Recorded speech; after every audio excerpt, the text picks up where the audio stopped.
Hello friends, welcome to best cooking இன் தமிழ். இது வரைக்கும் நம்ம சேனலை சப்ஸ்கிரைப் பண்ணாதவங்க கீழே இருக்க சப்ஸ்கிரைப் பட்டனை சப்ஸ்கிரைப் பண்ணுங்கள், கூடவே இருக்க பெல் பட்டனையும் ப்ரெஸ் பண்ணுங்கள்.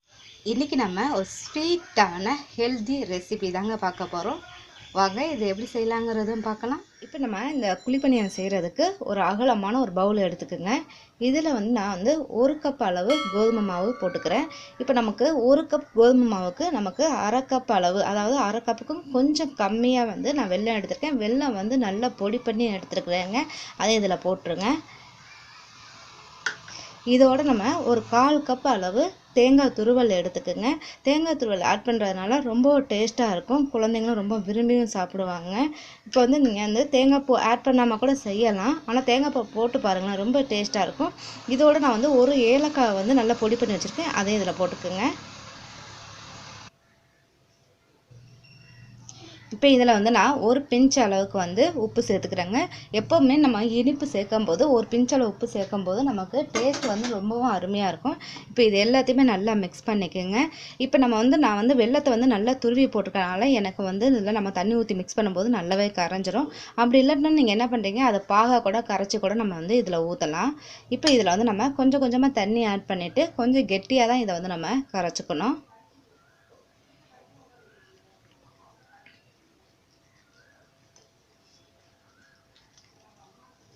இப்போ நான் ஃபுல்லாக ஒரு அரை கப் அளவு தண்ணி ஊற்றிட்டேங்க.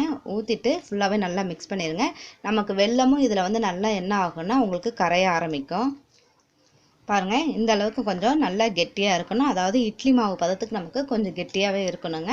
இப்போ நீங்கள் உடனே இன்ஸ்டண்ட்டாக செய்யணும் அப்படின்னா நீங்கள் ஒரு 1/4 ஸ்பூன் அளவுக்கு இதில் சோடா மாவு ஆட் பண்ணிக்கோங்க. அப்படி இல்லாட்டினா இதை ஒரு 10 நிமிஷம் அப்படியே ஊற வச்சுட்டு அதுக்கப்புறமா நம்ம ஊற்றலாம். இப்போ நான் எதுவுமே ஆட் பண்ணலை, சோடா மாவு ஆட் பண்ணலை. அதனால நான் மூடி போட்டு இதை ஒரு 10 நிமிஷம் அப்படியே வச்சிடலாம். இப்போ நமக்கு 10 நிமிஷம் நல்லா ஊறிடுச்சுங்க. பாருங்கள், இப்போ நம்ம அடுப்பு ஆன் பண்ணி ஒரு குழிப்பணியார சட்டி வச்சுருக்கோம். இதில் நெய்யோ இல்லைன்னா எண்ணெயோ எது வேணால் ஊற்றிக்குங்க. நான் நல்லெண்ணெயை கொஞ்சம் கொஞ்சமாக ஆட் பண்ணிக்கிறேன். ஒரு அரை ஸ்பூன் அளவுக்கு மட்டும் ஆட் பண்ணிக்கிட்டால் போதும். இப்போ நீங்கள் இதை என்ன பண்ணுறீங்கன்னா, இதை நம்ம இந்த மாதிரி குழிப்பணியாரில் ஊற்றி கூட சாப்பிட்லாம். இல்லைன்னா நம்ம பேன் கேக் மாதிரி கொஞ்சம் சின்னமாக ஊற்றி கூட நம்ம டவாவில் ஊற்றி கூட சாப்பிட்லாங்க. ரொம்ப அருமையாக இருக்கும். இது கொஞ்சம் நமக்கு ஹீட்டான பிறகு நம்ம என்ன பண்ணுறோம், இதை சின்ன குழிக்கரண்டியாக எடுத்து இதில் ஊற்றிடுங்க.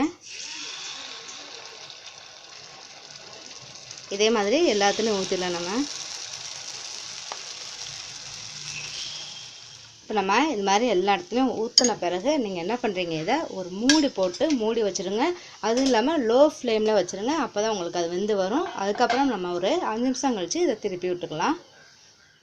இப்போ இதை நம்ம ஓப்பன் பண்ணிடலாங்க. எப்போவுமே நீங்கள் ஊற்றின பிறகு என்ன பண்ணுறீங்கன்னா, கொஞ்சம் கொஞ்சம் நடுவில் திறந்து பாருங்கள். பார்த்துட்டு இந்த மாதிரி நீங்கள் ஒன் சைடு லைட்டாக இது மாதிரி வச்சு எடுத்து பார்த்தீங்கன்னா உங்களுக்கு வந்துருச்சுன்னா அது அந்த சைடு நல்லாவே வெந்துருச்சுன்னு அர்த்தம்.